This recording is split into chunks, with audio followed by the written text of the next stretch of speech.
ریاض جانے کے لیے 1 گھنٹہ پہلے گھر سے نکلا، لیکن راستے میں رش اور چیکنگ کی وجہ سے میں ایئرپورٹ لیٹ پہنچا۔ جلدی سے گاڑی پارکنگ میں کھڑی کی اور دوڑتے ہوئے کاؤنٹر پر جا پہنچا۔ کاؤنٹر پر موجود ملازم سے میں نے کہا کہ مجھے ریاض جانا ہے۔ اس نے کہا ریاض والی فلائٹ تو بند ہو چکی ہے۔ میں نے کہا پلیز مجھے ضرور آج شام ہی ریاض پہنچنا ہے۔ اس نے کہا زیادہ باتوں کی ضرورت نہیں ہے، اس وقت آپ کو کوئی بھی جانے نہیں دے گا۔ میں نے کہا اللہ تمہارا حساب کر دے۔ اس نے کہا اس میں میرا کیا قصور ہے؟ بہرحال میں ایئرپورٹ سے باہر نکلا، حیران تھا کہ کیا کروں۔ ریاض جانے کا پروگرام کینسل کر دوں یا اپنی گاڑی سٹارٹ کر کے روانہ ہو جاؤں یا ٹیکسی میں چلا جاؤں۔ بہرحال ٹیکسی میں جانے والی بات پر اتفاق کیا۔ ایئرپورٹ کے باہر ایک پرائیویٹ گاڑی کھڑی تھی۔ میں نے پوچھا ریاض کے لیے کتنا لوگے؟ اس نے کہا 500 ریال۔ بہرحال 450 ریال میں بڑی مشکل سے راضی کیا اور اس کے ساتھ بیٹھ کر ریاض کے لیے روانہ ہو گیا۔ بیٹھتے ہی میں نے اس سے کہا کہ گاڑی تیز چلانی ہے۔ اس نے کہا فکر مت کرو۔ واقعی اس نے خطرناک حد تک گاڑی دوڑانا شروع کر دی۔ راستے میں اس سے کچھ باتیں ہوئیں۔ اس نے میری جاب اور خاندان کے متعلق کچھ سوالات کیے اور کچھ سوال میں نے بھی پوچھ لیے۔ اچانک مجھے اپنی والدہ کا خیال آیا کہ ان سے بات کر لوں۔ میں نے موبائل نکالا اور والدہ کو فون کیا۔ انہوں نے پوچھا کہ بیٹے کہاں ہو؟ میں نے کہا جہاز کے نکل جانے اور ٹیکسی میں سفر کرنے والی بات بتا دی۔ ماں نے دعا دے دی بیٹے اللہ تمہیں ہر قسم کے شر سے بچا دے۔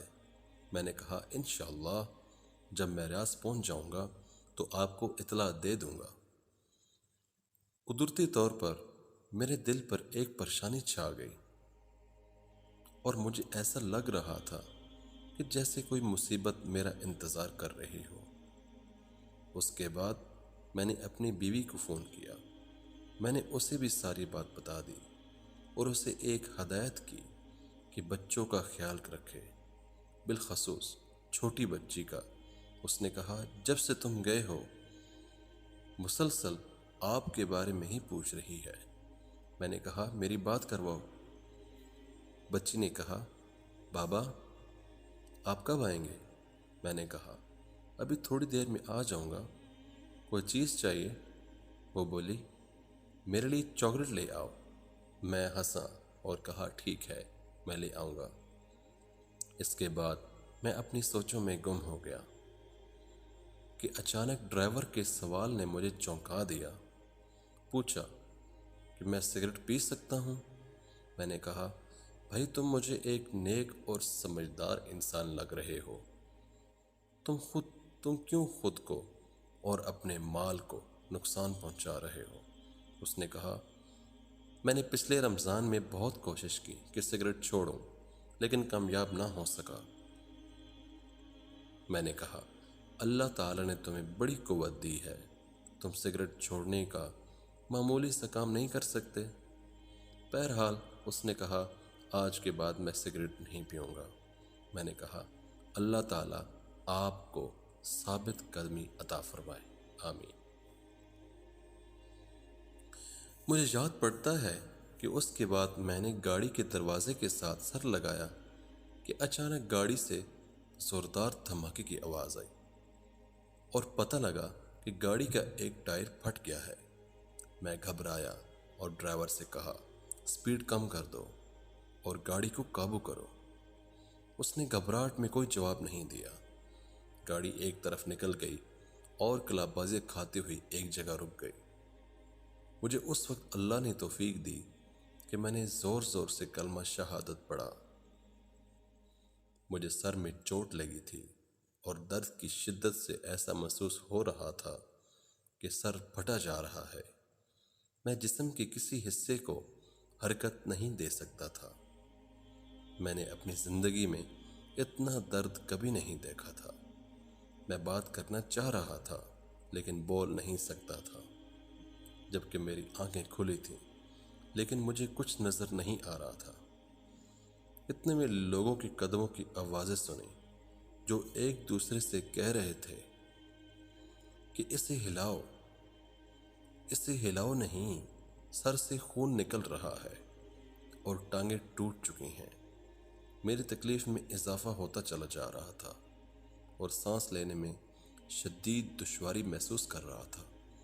مجھے اندازہ ہوا کہ شاید میری موت آ گئی ہے۔ اس وقت مجھے گزری زندگی پر جو ندامت ہوئی میں اسے الفاظ میں بیان نہیں کر سکتا۔ مجھے پتہ چلا کہ اب مجھے موت سے کوئی بھی نہیں بچا سکتا۔ اس کہانی کے آخر میں بتاؤں گا کہ اس کی کیا حقیقت ہے۔ یہاں پر ہر بھائی بہن تصور کرے کہ جو کچھ ہو رہا ہے میرے ساتھ ہو رہا ہے، کیونکہ عنقریب ہم سب کو اس ملتے جلتے حالات سے سابقہ پیش آنا ہے۔ اس کے بعد لوگوں کی آوازیں آنا بند ہو گئیں۔ میری آنکھوں کے سامنے مکمل تاریخی چھا گئی اور میں ایسا محسوس کر رہا تھا جیسے میرے جسم کو چھریوں سے کاٹا جا رہا ہو۔ اتنے میں مجھے ایک سفید ریش آدمی نظر آیا۔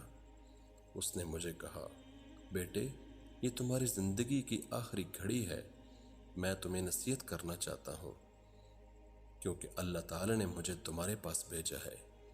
میں نے پوچھا، کیا ہے نصیحت؟ اس نے کہا، عیسائیت کی ترغیب، خدا کی قسم اس میں تمہاری نجات ہے۔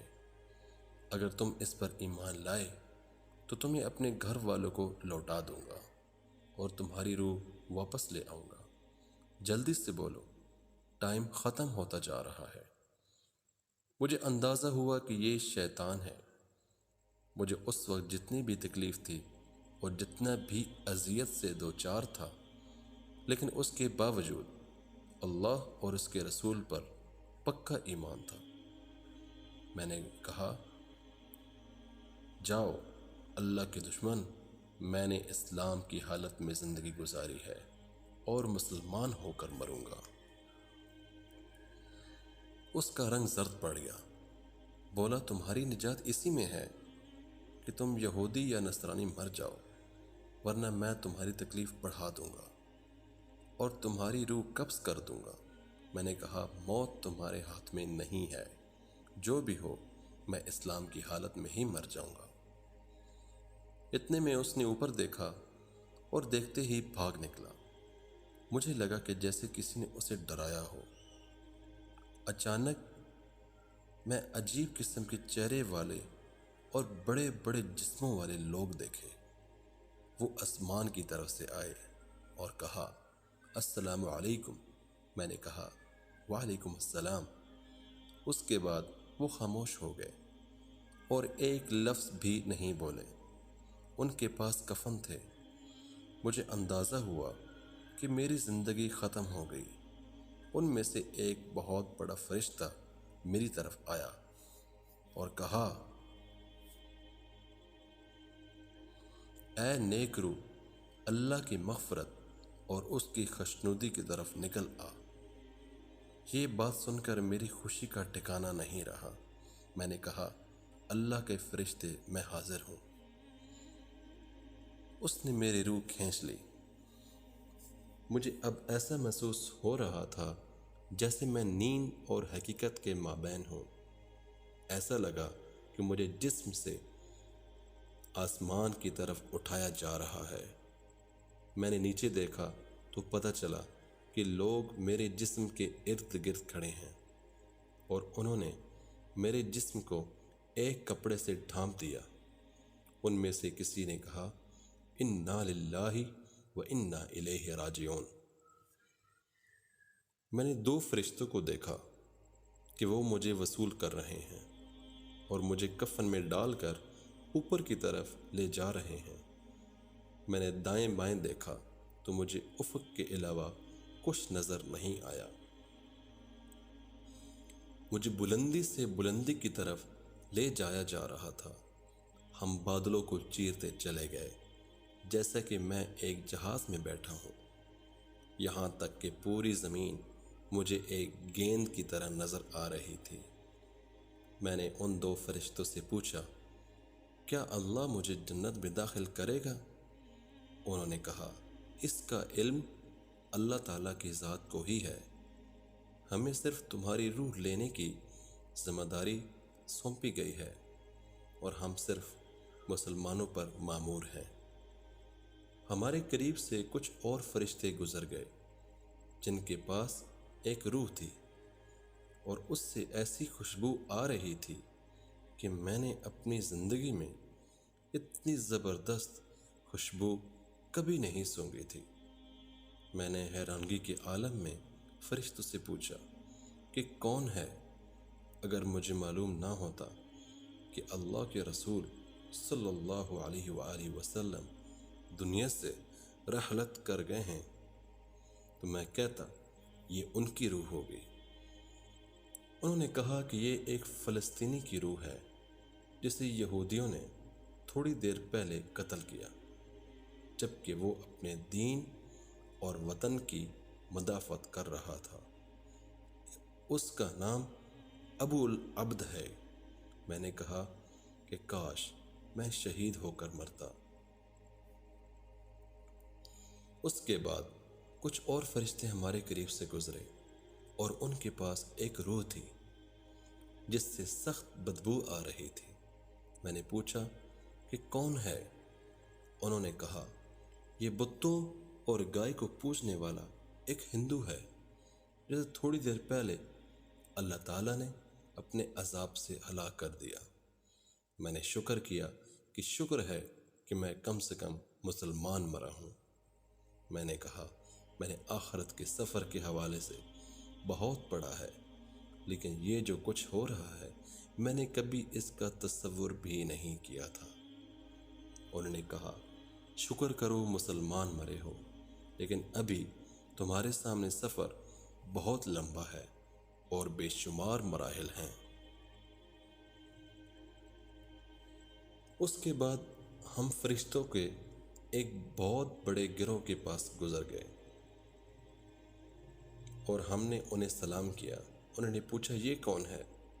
میرے ساتھ والے دو فرشتوں نے جواب دیا کہ یہ ایک مسلمان ہے جو تھوڑی دیر پہلے حادثے کا شکار ہو گیا اور اللہ نے ہمیں اس کی روح قبض کرنے کا حکم دیا۔ انہوں نے کہا، مسلمانوں کے لیے بشارت ہے کیونکہ یہ اچھے لوگ ہیں۔ میں نے فرشتوں سے پوچھا، یہ کون لوگ ہیں؟ انہوں نے کہا، یہ وہ فرشتے ہیں جو آسمان کی حفاظت کرتے ہیں اور یہاں سے شیطانوں پر شہاب پھینک رہے ہوتے ہیں۔ میں نے کہا، یہ تو اللہ تعالیٰ کی بہت عظیم مخلوق ہے۔ انہوں نے کہا، ان سے بھی زیادہ عظیم فرشتے ہیں۔ میں نے پوچھا، کون ہیں وہ؟ وہ بولے، جبرائیل علیہ السلام اور عرش کو اٹھانے والے فرشتے، اور یہ سب مخلوق ایسی ہے کہ اللہ تعالیٰ کے حکم کی سرتابی نہیں کیا کرتے۔ وہ اللہ کے دیے ہوئے کسی حکم کی نافرمانی نہیں کرتے اور جو حکم دیا جاتا ہے اسے بجا لاتے ہیں۔ اس کے بعد ہم مزید اوپر چڑھتے گئے یہاں تک کہ آسمان دنیا پر پہنچ گئے۔ میں اس وقت ایک خوف اور قرب کے عالم میں تھا کہ نہ معلوم آگے کیا ہوگا۔ میں نے آسمان کو بہت بڑا پایا اور اس کے اندر دروازے تھے جو بند تھے اور ان دروازوں پر فرشتے تھے جن کے جسم بہت بڑے تھے۔ فرشتوں نے کہا، السلام علیکم ورحمۃ اللہ، اور ان کے ساتھ میں نے بھی یہی الفاظ دہرائے۔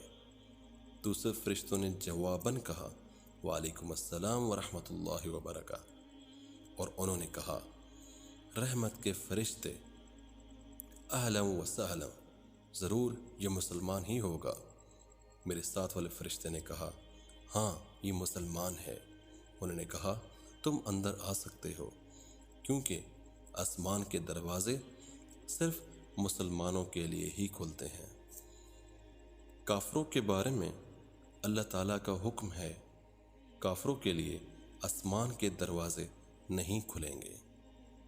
ہم اندر آ گئے تو بہت ساری عجیب چیزیں دیکھیں، پھر ہم آگے بڑھے اور اوپر چڑھنا شروع کیا، یہاں تک کہ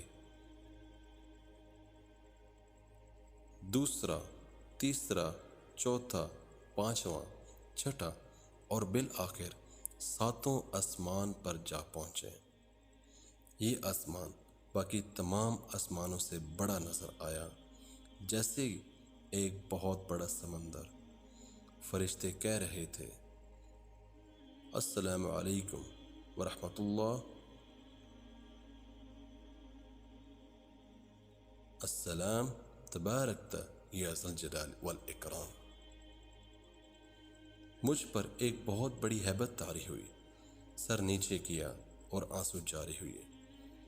اللہ تعالیٰ نے میرے بارے میں حکم صادر فرمایا کہ میرے اس بندے کے عمل، میرے اس بندے کا عمل نامہ علیین میں لکھ دو اور اسے زمین کی طرف واپس لے جاؤ، کیونکہ میں نے انہیں زمین سے پیدا کیا، اسی میں ان کی واپسی ہوگی، اور ایک بار پھر اسی زمین سے انہیں اٹھاؤں گا۔ شدید رعب، ہیبت اور خوشی کے ملے جلے جذبات میں نے کہا، پروردگار تو پاک ہے، لیکن ہم نے تیری وہ بندگی نہیں کی جو ہونی چاہیے تھی۔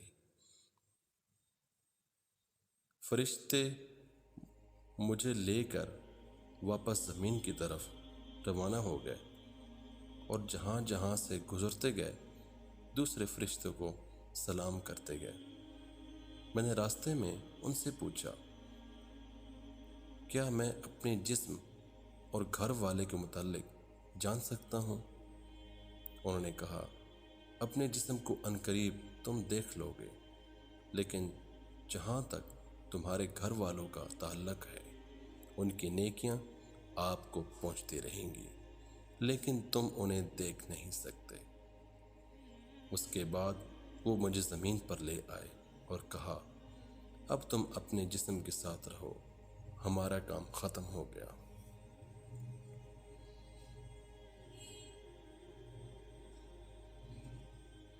اب قبر میں تمہارے پاس 2 فرشتے آئیں گے۔ میں نے کہا، اللہ تعالیٰ آپ کو جزائے خیر دے، کیا میں پھر کبھی آپ کو دیکھ سکوں گا؟ انہوں نے کہا، قیامت کے دن، اور اس کے ساتھ ان پر ہیبت طاری ہوئی۔ پھر انہوں نے کہا، اگر تم اہل جنت میں سے نکلے تو ہم ساتھ ساتھ ہوں گے انشاءاللہ۔ میں نے پوچھا، جو کچھ میں نے دیکھا اور سنا، کیا اس کے بعد بھی میرے جنت میں جانے کا کوئی شک رہ گیا ہے؟ انہوں نے کہا، تمہارے جنت جانے کے بارے میں اللہ ہی بہتر جانتا ہے۔ تمہیں جو عزت و اکرام ملا وہ اس لیے کہ تم مسلمان مرے ہو، لیکن تمہیں اعمال کی پیشی اور میزان سے ضرور سابقہ پیش آنا ہے۔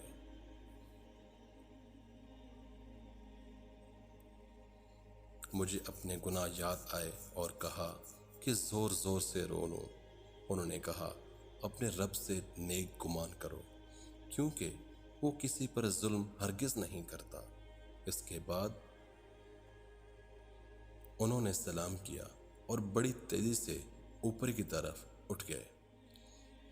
میں نے اپنے جسم پر نظر دوڑائی، میری آنکھیں بند تھیں اور میرے ارد گرد میرے بھائی اور والد صاحب رو رہے تھے۔